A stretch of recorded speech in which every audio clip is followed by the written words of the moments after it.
Some call her the Avenging Mother. You might have seen her in shorts or videos. Now, the face behind this figure is Mariane Bachmeier. I will tell you some of her story, what happened to her and her child, and the aftermath. Firstly, you might have seen her in YouTube shorts, and usually there's a background music, a sad one, like Keep Running from Low Steam.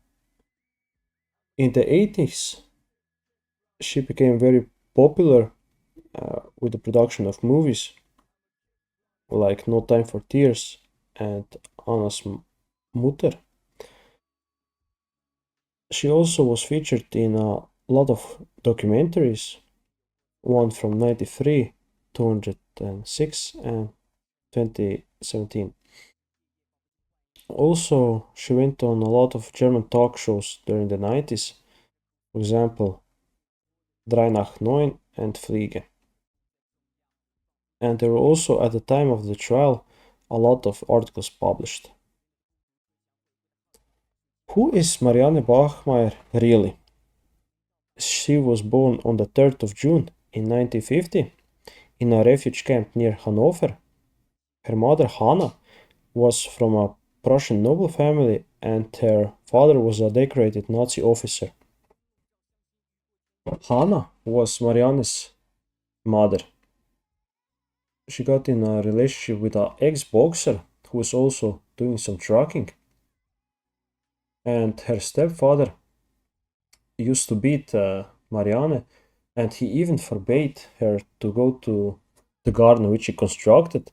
And this garden was very beautiful, it was very well decorated, but she was not supposed to go there, and if she went, she was beaten.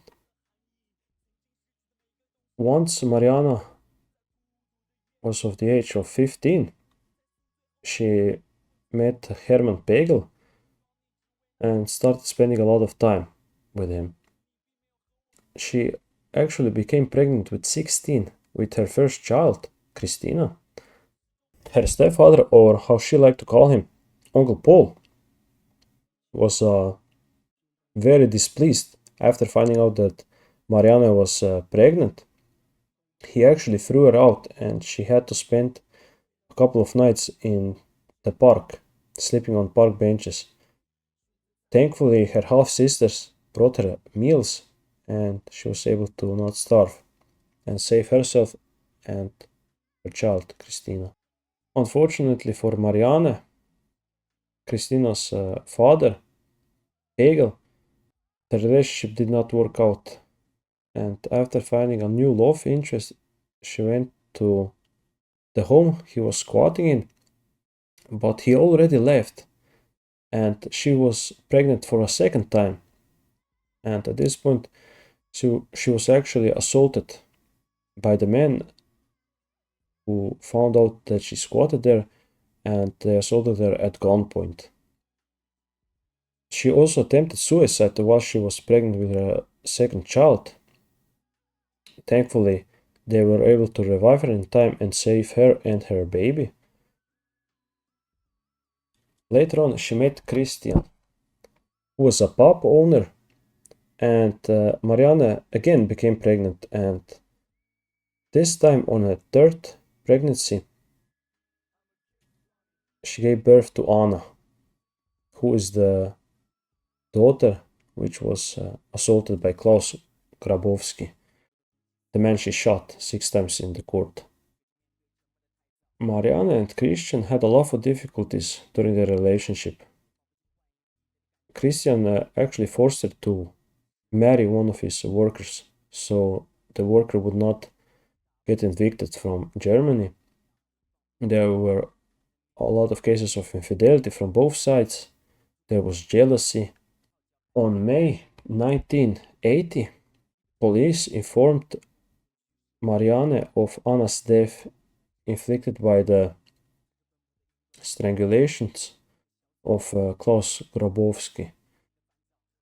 Anna's resting place. The caretaker asked Marianne, should it be a single or a double grave? To which Marianne responded, it is for Anna and me. Soon, I will be with her. After Anne's trial, she faced her own trial and served a 3-year sentence out of 6, and later on I will explain why she only served 3 out of 6 years. Later on in life, she returned back to Germany after traveling abroad. At the age of 46, she died from pancreatic cancer. Now, when you think about it, there were 2 trials, one involving Anne and one for Mariane.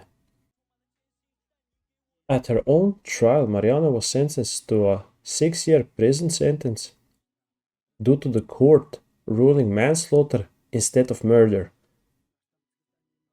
Later on, after serving 3 years in prison, because of good behavior, Mariane went on parole, and she did not have to serve the remaining 3 years in prison. Concerning the shooting, which happened in Lübeck District Court, room 157, on March 1981, Mariane shot Klaus Grabowski because of the heinous act Klaus committed to her daughter Anne. She actually carried a Barrett 70. She managed to smuggle it, and during the hearing, her Barrett was ready under her green coat, and she shot the butcher Klaus, who was 35 years old, 6 times. Klaus was actually a repeated offender. He was castrated and then took hormones which enabled him to get his libido back. After the shooting, she offered her gun peacefully and did not try to escape. At the time of the trial, there were a lot of articles being published over her story. Mariane actually sold her life story to a news magazine, Stern, for 100,000 marks, which is around 60,000 US dollars. And with that money, she managed to cover her legal fees. During the trial and after, she had a lot of supporters which sent her gifts, letters of encouragement, and she became a very famous person in Germany. In summary, we can say that Mariane shot Klaus Grabowski for the assault and murder of her daughter, Anne. She got probation after serving 3 years and returned to Germany after traveling abroad. At the age of 46, she died of pancreatic cancer and was buried near her daughter Anne.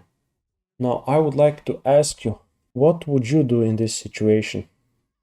Imagine yourself having experienced all that Mariane has experienced.